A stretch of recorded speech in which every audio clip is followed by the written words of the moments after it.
Welcome back to Let's Help You Grow Now because I'm here to help you grow now. Finna be doing reactions to social media. It's over. The future. This is the future of content. Gary V with Mick Unplugged. Let's get to it. Today in my office asked me, how do I find my niche? Everything feels overcrowded. I'm like, everything is overcrowded. I'm like, the only niche you have is you. I made a video years ago that still gets brought up all the time of me talking about how much I love blueberries and that I can eat blueberries better than anyone. Yeah. And that video got 5 million views at the time when most of my stuff was getting 500,000. If you make content that is random, that is true and honest or passionate to you, it will find audience. If you do 100 of them, I have a funny feeling on your road to 100, something good's about to happen. Big topic. I'm just going to say the two words. Interest media. My man, you're listening. Because you and I are on the same vibe there. I've been telling people for the past 6 months, it's not social anymore. There's nothing social about anything you're doing on Instagram, LinkedIn, Twitter, or X, whatever they call it now. Like, there's nothing social about that. Nope. It's interest. Yeah, it's interest media. There is something social. The comments are still an incredible opportunity that people are missing out on, Nick. Yeah. Huge missed opportunity. Actually reply to every comment on every Instagram post. You would grow a lot. So social still is out there. Now, what you and I are referring to, and what I've been yelling about for about 3 years, and I kind of like got this term down now because it makes it very easy to understand, is the algorithm doesn't work the same way. Social media for 15 years, as you know, I've said this a bunch, used to work like email marketing. Get as many followers as you can, and a certain percentage of them will see it.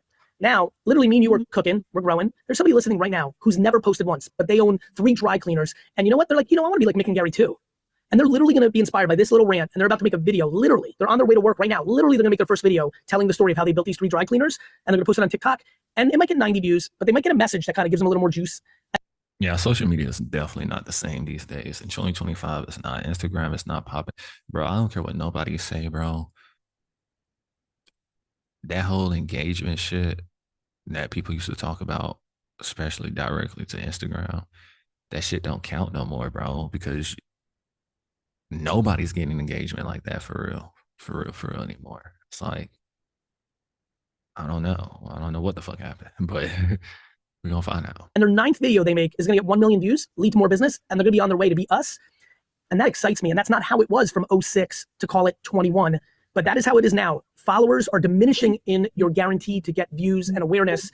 The content now is finding their audience. Let me give you a for instance. If I make a video, we talked about it, I think before, yeah, we didn't talk about spades here. We were talking about it before we went on. You and I are both passionate about spades. If I make a video right now about spades, okay? Like, I love spades. Like, I know how to sneak it in. You're never gonna catch me. I know what to do. I've got hand signals with my partner. Like, we know what to do. If I did that in 2017 to the audience I had, it would be a low performing piece of content because people are like, yeah, occasionally they want a little randomness from me, but they want their business stuff, their motivation stuff. Today, if I posted that on TikTok, especially, but more and more every other platform too, that is literally gonna show up in the feeds of people who don't even know who I am that fuck with spades. Yep. Now, it's gonna show up to 12 or 15 people, and if none of them react, then it'll probably die pretty quickly, and it will low perform. But I made a video years ago that still gets brought up all the time of me talking about how much I love blueberries and that I can eat blueberries better than anyone. Yeah. And that video got 5 million views at the time when most of my stuff was getting 500,000. And so that one just hit. And that goes back to you are the niche. That goes back to talk about what you love or you know. And that is the truth of interest media now. If you make yeah, that's a fact. Because like now, these days, what I'm doing, I'm just doing random shit. And not random. But what I mean is anything that I'm interested in. Anything that I like doing, anything I like watching, like this video right here with Gary V, just random, bro. Like, just do whatever. Honestly, I'm gonna be real with you. Like, there's no real, true one way to do something now. Like, just do whatever the fuck you like. Literally, whatever you like, whatever you're interested in, talk about it, do it, participate, make videos about it, make music about it. If you're an artist, just do it, bro. It is what it is. You feel me?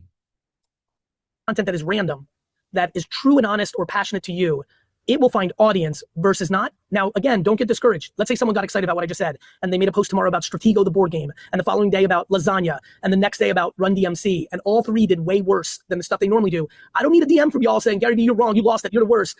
You just did 3. If you do 100 of them, then I'm about that life. Then you can come and yell at me. But I have a funny feeling on your road to 100, something good's about to happen. Damn right. Damn right it is. Gary, I tell all my friends, you personally are like my brother from another mother. About a month ago, we're on a live on Whatnot, right? And a person, I'm not going to say their name, in the comments was trying to go for sympathy. And it went something like this. Gary, my company is ending remote work in the next 9 months. I don't think this is a great place because we can continue to work from home. We are just ineligible for raises. In order to get a raise, you're gonna have to come back into the office. No, by the way, the company, just to add color, because I went crazy on this one too. Yes. So glad you brought this up. The company is moving to Florida from wherever they were. Yeah. Obviously, they're doing that because of the taxes and all the things happen, but also we're living in this AI world. The fact that this company said, we're moving to Florida, but all of you get to keep your jobs, and we're giving you a year's notice that we're moving, and you get to keep your jobs and can be 100% remote. But as you can imagine, because HQ is in Florida, the promotion cycles and the rising will be a little bit different. And they're clowning on that. I lost my shit. Dude, I was writing down, because if you didn't say anything, I was literally going to go do an Instagram post about that, because how freaking entitled, bougie of yourself, how entitled for you to be upset. And I'm sure it's a 6-figure job that person was complaining about. Like, even if it's a 5-figure job, here's where we're at. And you know this, Mick. And boy, do I have a funny feeling knowing your audience and what you talk about. Like, shit got soft out here. And like, do you understand what our grandmas would think about the work ethic of our children? Our great grandmothers would be rolling in their goddamn graves if they understood what these kids' expectations and entitlement was. We got soft. And that's what empires do. We need to be real with ourselves in America. And I'm not even talking about rich people. Like, I'm talking let me go this route. The average person that makes $60,000 a year right now, which is not an extraordinary amount of money, but way closer to the average of what Americans make than people realize. Everybody thinks everyone makes $1 million now. Yeah. When people live, when I was growing up and I was poor, very poor, like poor, then it was lower middle class, then it lower, then it was lower, then it was middle class. When I was coming up in my life, all the way to high school, and then I went to college where literally, and this is where I got my spades skills from. I went to a school where 90% of the kids that I went to school with were on financial aid. I grew up humbly. These kids were from hood culture, okay? When we all grew up, when you had humble stuff, you didn't buy 30 pairs of sneakers. You weren't buying Starbucks. You weren't ordering Uber. You weren't fucking, what has happened is, yes, there's a separation of wealth issue, which I fully believe in. Yeah.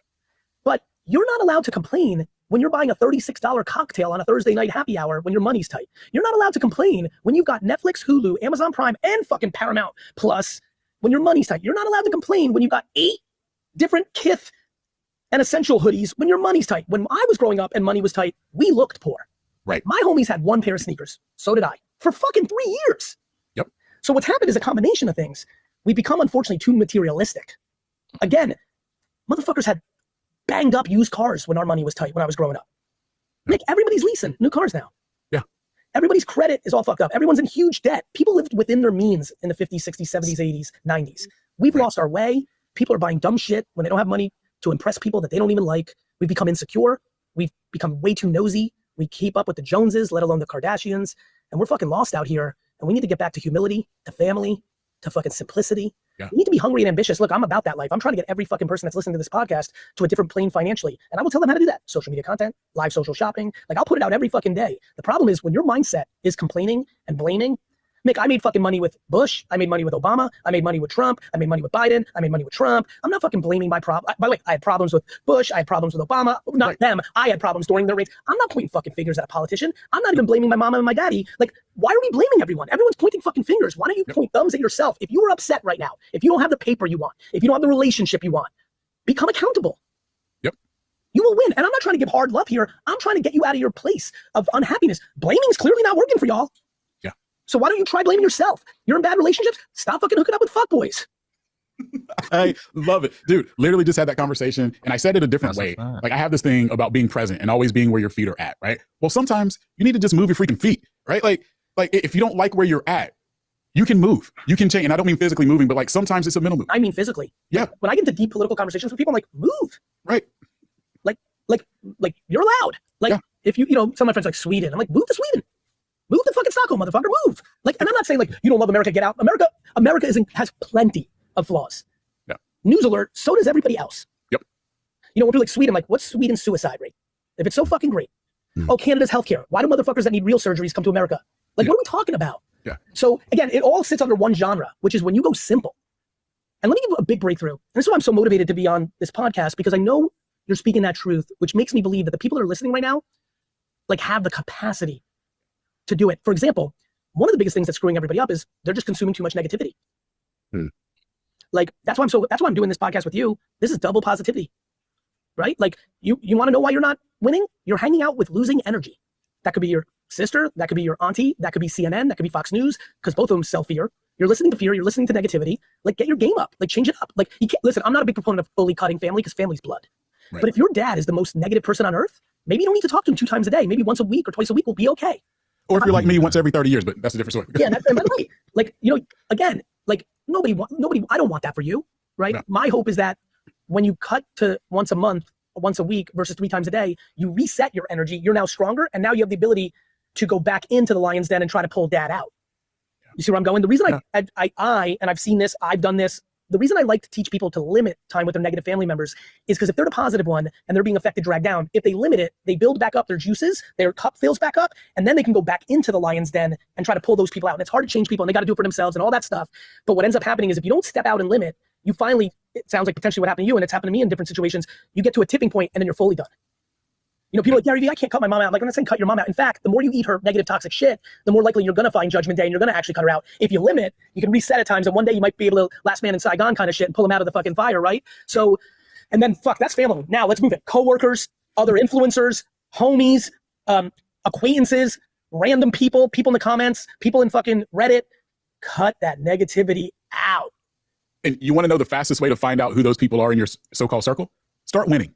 Start winning and then see who really is there with you. Mm-hmm. Because for me, that gave me so much perspective. And you told me it was going to happen. Like, I'm not saying something that Mick just made up. Gary Vee's been saying that for a long time. Start winning and you'll really see the people that were rooting for you and those that held you back. And let me give you a real deep 301 fucking good energy lesson on that one. Let me tell y'all what I do when I'm winning, when I was winning, when I'm currently winning, what ends up happening. I'm sure all of you thought, when Mick said that, he said, you said, damn, I didn't realize I had so many haters around me. Let me tell you something about the people that boo you. They're just hurt. When you start winning, and I have a feeling a lot of people are going to start winning off this podcast, I can smell it. Once in a blue moon this happens, I can smell it. When those people start booing you that you most thought were going to cheer for you and you're shook, just remember this part of the podcast and remember, don't be mad at them. Feel sad for them and be the bigger person and try to be compassionate and help them too. Because we're so quick to be like, oh, fucking hater. Fuck, I fucking should have. Yeah, if they want help. Yeah, that's why you gotta focus on yourself and just, I mean, you don't gotta judge. You don't gotta judge them. You don't gotta take it to heart. Like me, I really just stopped really giving it enough, bro. I really don't care. I'm really just focused on myself and do what I need to do and do what I need, that I know I need to do. And whether somebody supports, understands it, don't understand it, fuck with it, don't fuck with it, it's okay, it's cool, whatever. I don't really care. You know what I'm saying? Like, you shouldn't be dependent on people's acceptance or validation anyway. Like, I mean, I'm guilty of that, but for years now, I stopped giving it enough. I just do me. Like, I just be like, whatever. Like, it is what it is. You know what I'm saying? I knew it. Fuck you, Sally. I'm never talking to you again. I thought you were going to be my number one cheerleader. You're my number one hater. It's because Sally's scared. You were her misery loves company buddy, and now you're about to change, and now she's lonely. The fuck's she gonna do? Oh shit, a scared dog bites. Yes. She's biting. Don't be mad at her. Don't put her to sleep. Rebuild her. Bring her along. The thing I'm most proud of is the people I've brought along the most were the people that did the most wrong to me at first. Mm-hmm. That's real strength. That's real love. That's real winner shit. Speaking of your parents and your journey and all the generosity that you do, man, like you do so much for free, like so much just here's some tips, here's how you can do it. I always wanted to ask you, like, what's your because? What's your purpose, that thing that's deeper than your why for doing the things that you do? Because I'm good. You know, it's, you know, when you're full, you're not really eating everyone's food. You're not, you know, like when you're full, you're handing out food. You know, that's the real answer. I talk about this concept of gratitude and guilt sometimes to that question, because I do feel unbelievably grateful for, again, I started with it, impromptu. Mm-hmm. The parents I had, especially my mom, the way she raised me, being born in the Soviet Union, coming to America, living in a household full of love with no money. So by the time I was 10, it was ingrained in me that money had no impact on happiness. I'm so happy I grew up in the early 80s, 90s in Edison, New Jersey. I'm happy I went to Martin Luther King Elementary School. I'm sure for everyone listening knows that means I knew how to scrap. I knew how to play spades and CeeLo. Like, I grew up with such humble beginnings and such diversity. Back to MLK. MLK was not just black kids, black, white, Indian, Asian. I have so much love in my heart. I grew up with all kinds of people. You know, now that I'm 49, I've lived and been in the muck. When I first came to America in a studio apartment in Queens, mm-hmm. I've been poor. I've been in the poor rooms. I've been rich. I'm in the richest rooms. And when you live a coast to coast life, whether you go from rich to poor, which is obviously incredibly challenging, or from poor to rich, when you've seen happiness and you've seen despair, you know, when you've seen light and you've seen darkness, you have clarity. And I do the things I do because when I started giving away all my information, my wisdom, my hope, my happiness, and my best practices, I was already good, my man. You know, I was financially less successful than I am today at 31, 32 when it started happening, but I was equally happy. Yeah. You know, and I was equally gracious and I was equally humble and I was equally hopeful. And the truth is, the last 10 years of the world, you know this, given those beautiful words and I'm thankful for them, I have stayed me through every twist and turn in my own life. But then even more hard when I look at public figures, the culture, and I don't mean black culture, which is actually the culture. I mean popular culture, right. Political culture. The atmosphere in our society has changed a lot in the last 15 years. Yeah. And a lot of people talked about optimism and love and now pontificate hate in disguise of political views or strategy or bullshit. So the thing I'm most proud of is I'm consistent. I haven't been caught up when the left wanted me to left and when the right wanted me to right. I'm just right here in the fucking middle. I got love for everyone. Life is complicated. I don't have the audacity to think that everyone should see the world the way I think. I'm blown away by people's audacity to think that everyone should see the world the way they see the world. Yeah. So I'm staying kind of in my pocket. I'm in my studio. Even though I have no music skills, I think of it as like I'm in my studio, I'm working, I'm writing, I'm making beats, I'm putting out music. I just do that in a different way, but I'm not trying to go to the red carpet. I'm not trying to go to Ibiza and party. I'm a true musician.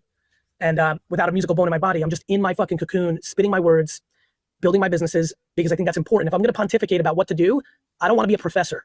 Yeah. You know, when I say do this, I did it. When I'm out there today, my morning post, everybody should do social shopping, live shopping. Social media is about to be QVC. Well, I'm doing 100,000 a night selling shit on whatnot.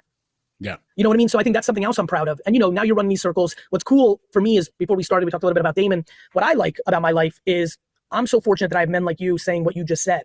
But what I know is that Damon knows me more, and he likes me even more than that because he knows the shit I do behind the camera. Right. There's so many people that are their best selves in front of the camera and they fucking disappoint you off camera. My best work is done when y'all don't see me. Yep.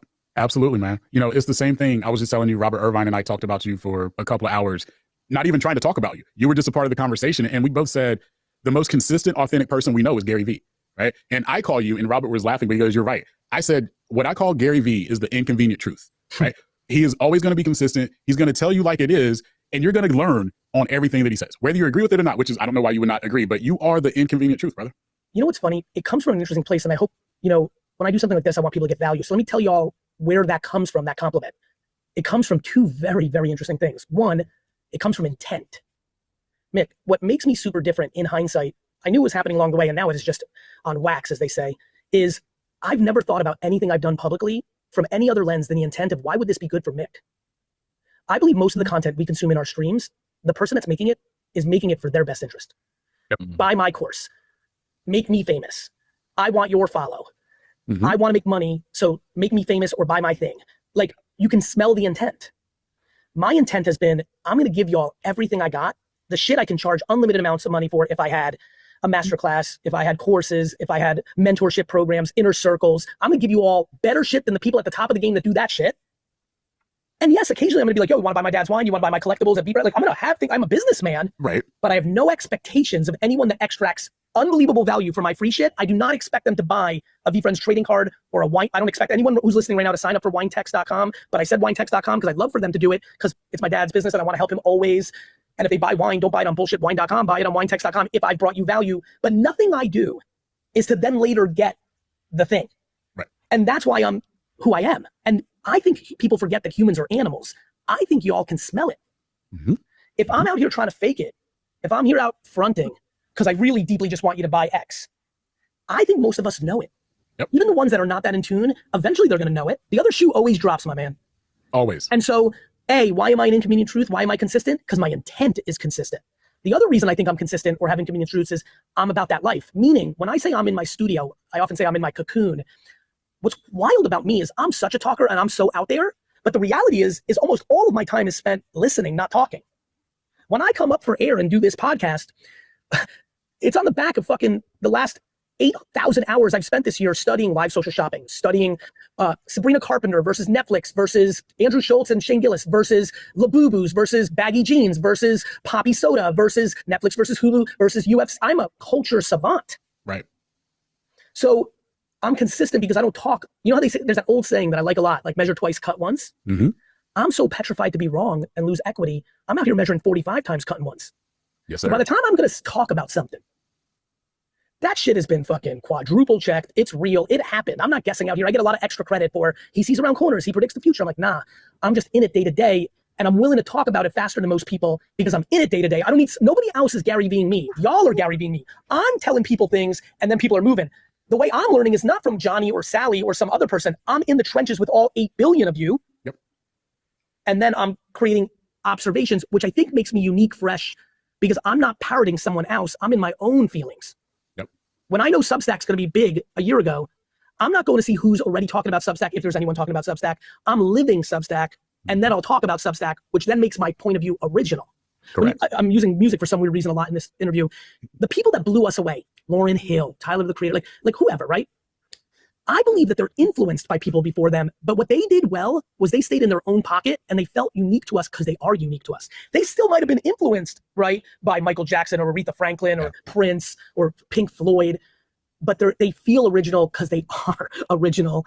And I think other artists come along and have commercial success, but they listened too much. They copied prior people too much. And so they were just half or 25% original, which was good enough to give them some pop and maybe even a hit record or this and that, but they're not the icons that changed it completely for us. I'm not saying I'm an icon or completely changed it for us, but using your kind opening, I do understand why I've hit. And now let me bring it for everyone who's listening. The more you're you, I'm going to say it nice and slow for the kids in the back. You can slow down your what is that thing you run on your treadmill right now, or you can let your dog pee real quick, or you can pull over on the side of the road if you're listening right now. I need you to hear this. The more you're you, and I mean all the way you. I've cursed twice, Mick, in this interview so far.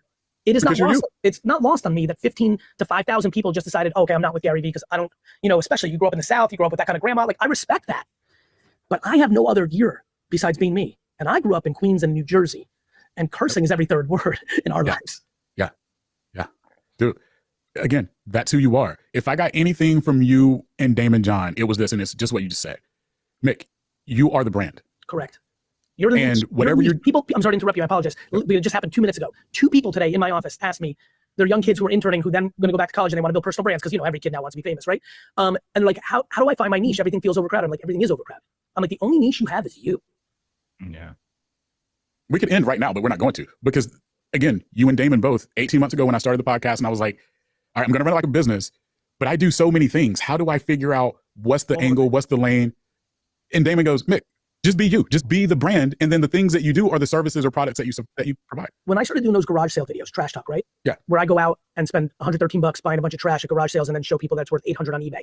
I had billionaires, the titans, the most famous people on earth that we all follow and think are the best businessmen and women, literally reach out to me and say, why are you doing this? You're belittling yourself.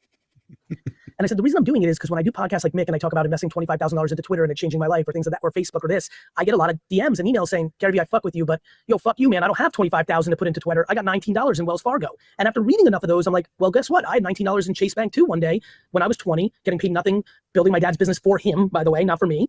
On Saturdays or Sundays or Friday afternoons, I had to sometimes step out of the store real quick and go to a estate sale or garage sale and buy something for $18 and then sell it on eBay for $109 because that was money to me.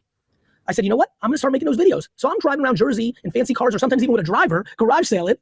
Why? Back to the beginning. Because I wanted to make content for people that have $99 to their name. Because I know, and it's already happened. I did that in 17, 18, 19 before COVID. There's not a month that goes by that I don't meet someone in the real world at a restaurant or at an airport where they don't literally come up to me, open up their eBay app and show me they have $59,000 in there. And they're like, that's you, bro. I had I was making $8 an hour at fucking Walmart, and you made that video about garage sales, and I've been flipping since. And this has made my family be able to go to good vacations. I can send my kid to private school because of you. Like, that's why I did. I don't give a fuck if a billionaire thinks I'm a schlub because I'm going to a garage sale. In fact, I prefer them to think I'm a schlub. Yep, the inconvenient truth every time. Gary, I know you're super busy. I'm honored and humbled that you would take some time with me. Personally, you don't know how much this just makes me feel fulfilled because of you taking this time. I can't leave without talking about Mango Super Stickers though, man. Like, you and Steph Curry doing some cool stuff. I'm going to make sure we've got links to all of that. Like, talk to us about that. Yeah. Audience, Mick's giving me real love right now. He, probably more than most of you know, I'm in the throes of doing something big. I'm in my Muhammad Ali moment. I'm calling my shot. I'm telling the world, just like Muhammad Ali said, I'm a bad man.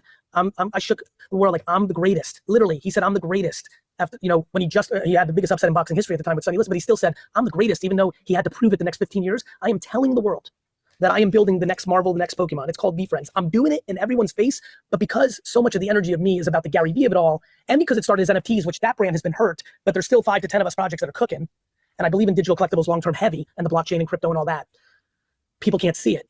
And so I'm building this incredible brand called VeeFriends, VeeFriends.com. Please go check it. If you have a kid 3 to 10, you got to watch our cartoons. It's back to the throwback of like the 80s. Like, it's a good cartoon, but it's teaching kids lessons because parenting's hard out here. So I want to help. But I'm building this heavy collectible thing, comic books. If you're into that nerd culture or sports culture, comic books, trading cards, Funko dolls, like action figures. It's fresh. I'm enjoying Squishmallow collab, Uno collab, He-Man collab. I'm really enjoying it, and I'm doing it. doing it. This clip will run at my funeral. When I die in 50 years, it will say Gary Vaynerchuk creator of VFriends passes at 99. Like I know it. That's how much I know it, Mick. And so I'm so excited for the people that are collecting. All those people that are listening right now that threw out their Pokemon, that threw out their baseball cards, that threw out their comics, which they didn't, because now collectible is a cultural lifestyle pillar, just like sports and music and food and fashion. I think collectibles, Labubus, sneakers, watches, trading cards, it's cars. It's obvious. I mean, collecting is the genre that's next up, like sports and fashion and music were.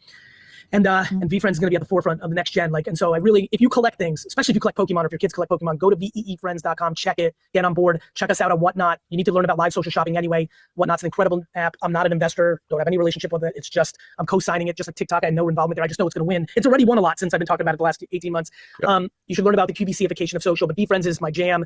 And Mick, honestly, are you a collector by like, do you have that DNA? Absolutely. What did you collect as a kid? I was baseball, basketball card. I was trying to find those rare. You remember when like Topps and Donruss used to have like the glitch cards, right? Like they have lines through certain things, or they have. Of course. Dude, I lived for that. I was a Beckett collector. Like, yes. Mick, have you gone to vfriends.com/quiz yet? Not quiz, no. Okay, literally when you hang up right now, I want you to go to VFriends, and I want everybody to do this. vfriends.com/quiz. Do the quiz, and at the end it will tell you which VFriend you are. I want you collecting that character. Done deal. And I want you to email me literally in the next 3 minutes to the email that's on this invite and tell me which. I'm dying to see which character you got. You got it. All right, my man. Brother.